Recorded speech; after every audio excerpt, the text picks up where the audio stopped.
지금부터 경어 대선사 선양 선시 강좌를 시작하도록 하겠습니다.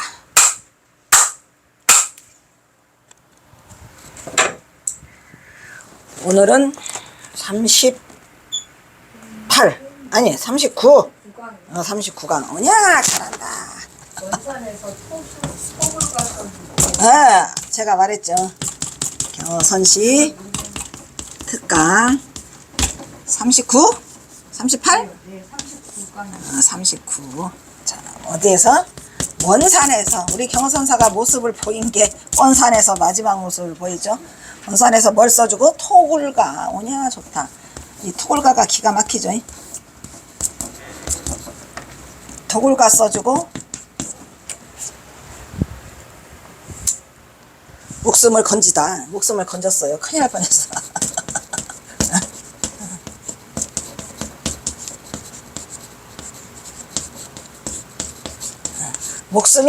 숨이 깰거닥 했답니다. 하도 두드러 맞아가지고. 근데 경사가 그 맷집을 참고 하다가 이제 지필목 달라. 그러니까 이제 지필목을 주어서 이 토굴가를 쓰는데 지금 토굴가가 있다만 한번 읽어보고 싶네. 그죠? 엄청 좋지요. 토굴가.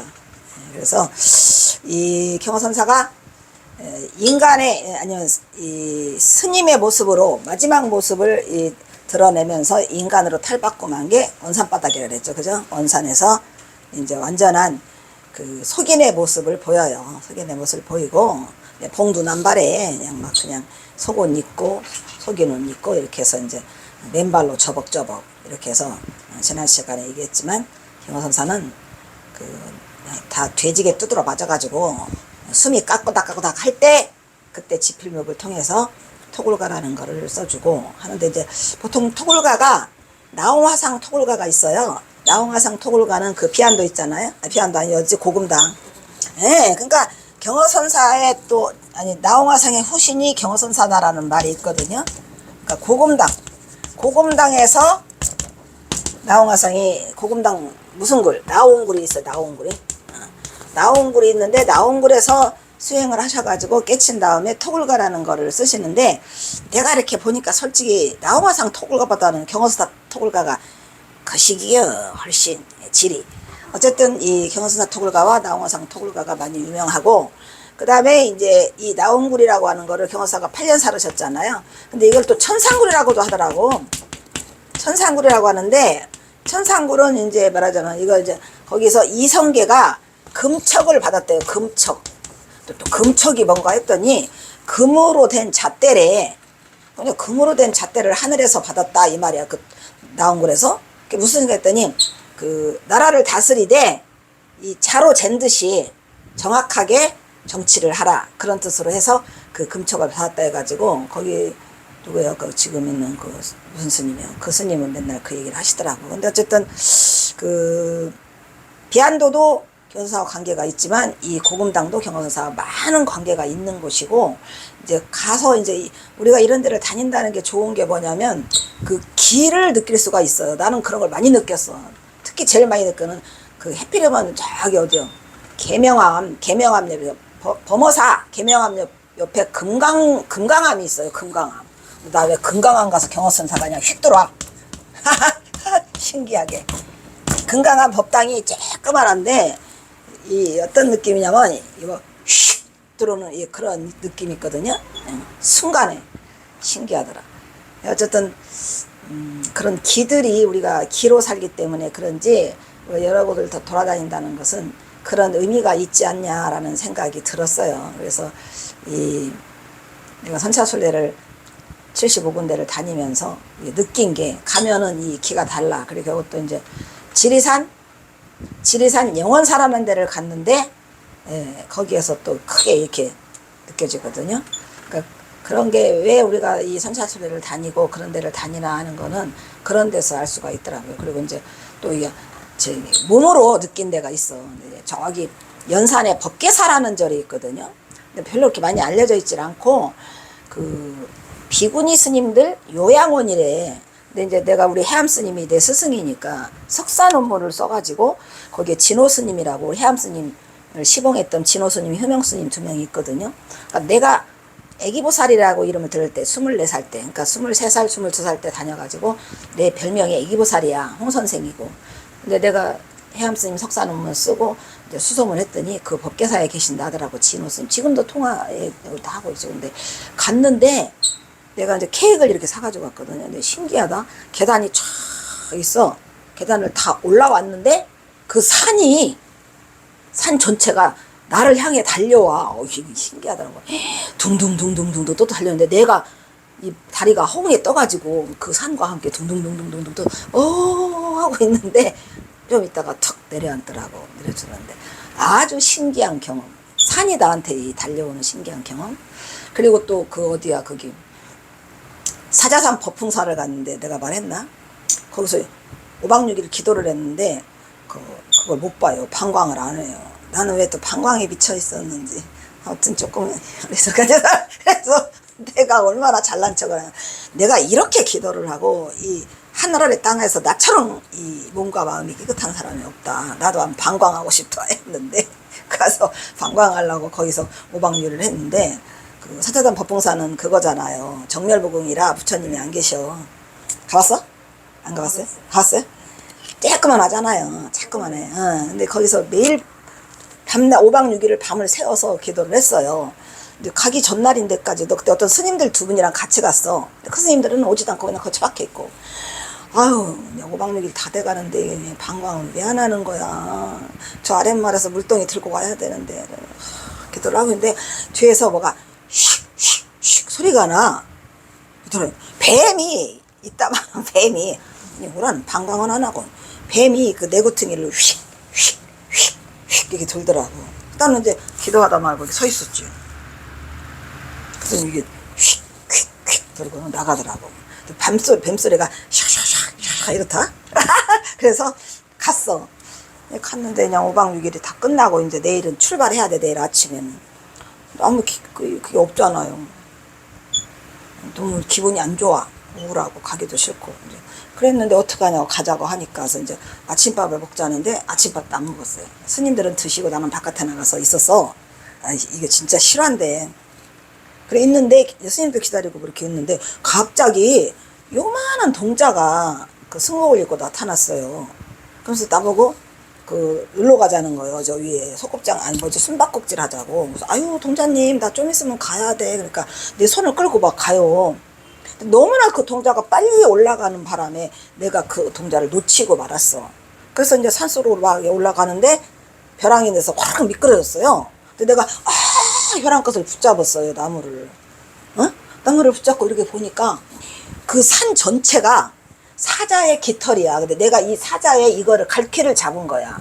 근데 그 사자가 이렇게 하면서 고개를 이래요. 무서운 생각은 없고 사자가 왜 내가 사자의 이거를 잡고 있네 하는데 쿵 떨어졌어 내가. 그러니까 아까 올라가던 동자님이랑 있던 그곳이야. 그래서 내가 본 건 뭐지? 그런데 막 빨리 내려오라고 이제 차 떠난다고. 그리고 내내 오는데 내가 뭐 봤지? 사자는 왜 있고 하다가 정암이니까 멀잖아. 정암산 태백산이니까 내가 개포동에 살았거든. 오면서 내내 스님들하고 얘기도 안 하고 사자? 만약에 이 산이 사자산 법풍사라고 그랬잖아요. 그럼 그 사자라면 나는 진짜 사자를 본 거다. 그 산 전체가 움직였으니까. 그래서 집에 가서 내리자마자 우편을 막 뒤졌다. 진짜 사자산 법풍사더라고. 그 사자산이야. 내가 그때부터 이 부처님을 신뢰해서 사실은 이 짓거리를 하는데 지금도 엄청 몸이 아파 병원에 가야 되는데 귀가 아프고 이렇게 아파요 반쪽이. 근데 그러다가 여기 간다 그러니까 좀 나아졌어. 아직도 안 나섰어요. 근데 그러면서 이 평생 이 짓을 하는 거야. 내가 본 부처님, 부처님이다 호두마을에서 잡아주고 나는 부처님 음성까지 듣거든. 몇 번을 만나는지 몰라. 그래서 값을 해야 돼. 아주 오냐 값을 해라 하는데 그 사자산 법풍사 이제 그게 진짜로 이게 있다는 거. 그래서 이 지금 토굴가를 써주고 이 경허선사가 벗어난 것도 사실은 어떻게 보면은 경허선사가 그리 막 올라가면은 안 되니까 운명처럼 내려가라고 돼지게 뜯었는데 그때 또 이 수호천사가 나타나잖아요. 야마모토라고 이 사람이 안 했으면 이 통행증 안 써줬으면 경호선사 되졌을 거야. 어디 가다가 그 몰골을 하고 다니니 누가 좋아해. 그래서 했는데 이 토올가라는 위대한 작품을 만들어내는 것이 내가 이제 그 나온구를 가서 느낀 게 처음에 그 나온구라는 걸 모르고 갔어요. 갔는데 저기 가면은 그 스님이 있다고 그래서 가봤더니 딱 들어가니까 막 사다리 타고 막 철조망 넘었는데 가니까 나온구라고 써있는데 이 번개처럼 확 스쳐가는 게 여기다. 왜냐면 나홍이 경허사상의 후신이라고 그런 얘기를 내가 전생을 조사하다 보니까 엄청 좋아해요 경허선사가. 근데 그게 뭐냐면은 그 시가 하나가 있었었어요. 그 시가 뭐냐면 조사일거야. 응? 이 얼마나 궁금했을까 여러분. 조사일거라고 경허사가 써놓은 시 제목이야. 근데 저 조사는 누구일까? 나는 이제 그런 게 궁금한 거예요. 경허선사는 어떤 조사를 좋아했고 어떤 분의 사상을 받들어 해서 그거를 막 파고드는 습성이 있어요. 그러니까 그 전에 동국대학교 도영석 교수님이 그러더라고요. 경허집에 나와 있는 경허선사가 읽은 책들이 있잖아. 육조단경, 달마대사, 거론한 이야기들, 그 다음에 이제 영명영수선사, 그 다음에 조사일거인데, 근데 이 조사일거가 누구일까? 아주 궁금했죠. 궁금하지? 그래서 이제 하다가 딱 거기에 나홍화상 이 조사였구나. 이 내용은 뭐냐면 한 번간 조사는 만나줬다. 했죠 지난번에. 그런 내용이고, 그러니까 우리가 어디를 가던 이 땅에는 기가 있다는 거. 내가 여기서 이 굴욕을 당하면서 미친년 소리까지 들어가면서 내가 이걸 하는 이유는 여기서 기를 받고 나도 끝내 한번 살려보자. 그걸 참고 하는 거예요. 굴욕을 참고. 어쨌든 그렇게 됐는데 이 나홍화상의 토굴가가 또 유명해요. 그래서 내가 그거를 또 찾다가 봤는데 경허선사가만 못해. 왜냐하면 이 경허라는 인물은 그 뭐라 그럴까요? 탈탈탈탈탈 털어진 인간이야. 그 투명 인간. 근데 신기하더라고. 내가 말했잖아요. 책 경허선사 1화를 해놓고 제목을 못 정했는데 정말 고민이죠. 제목을 정했는데 꿈에서 투명인간 경허라고 하라고 투명인간 해서 그 이름이 투명인간 경허가 돼서 책이 나온 거야. 그러니까 그만큼 투명한 거고 안타까운 건 그거죠.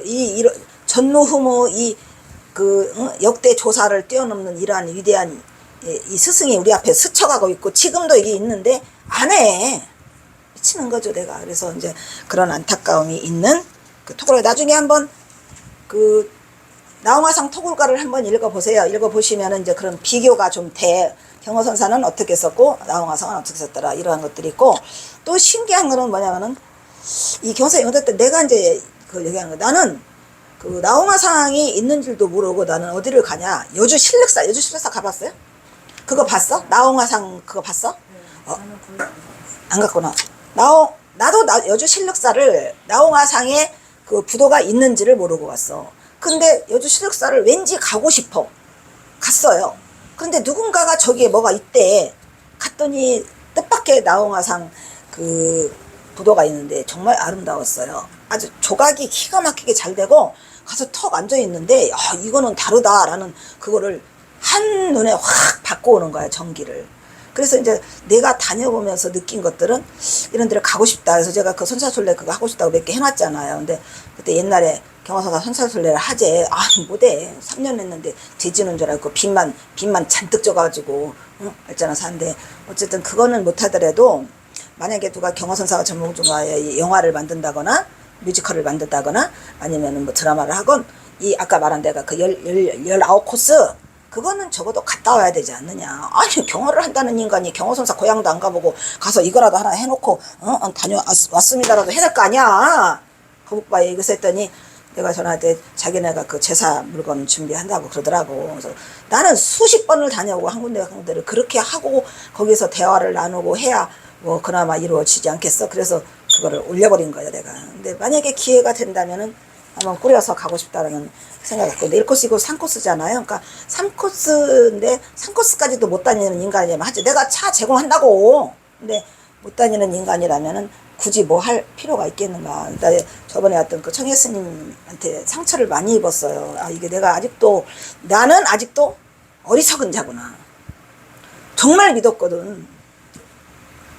어떻게 해야 내 이 어리석음을 벗어날 수 있을까? 왜 나는 내 눈에는 이게 콩깍지만 씌이고 숱하게 그렇게 그걸 사기를 당하면서도 정신을 너 왜 못 차리냐. 근데 너무 이게 느끼는 게 많아서 싫어졌어, 사람들이. 근데 지금 이제 이것도 내가 살피려고 하는 거지. 그냥 이게 다 내 탓이지 뭐. 내 눈에 콩깍지를 어떻게 이거를 벗겨내느냐. 말이 안 되는 거야. 누군지도 모른대. 여기 그 물건들 많이 사러 오는 것 같아서 여기 가게 다 돌아가면서 물어봤거든. 아무도 아는 사람이 없어요. 그러한 불행한 사태를 내가 맞았어요. 어쨌든 경호선사는 원산에서 토굴가를 써주고 목숨을 구했더라. 오늘 제목이 이건 줄 알아서 토굴가 하나 가져올 거예요. 야, 여기서 마치도록 하겠습니다.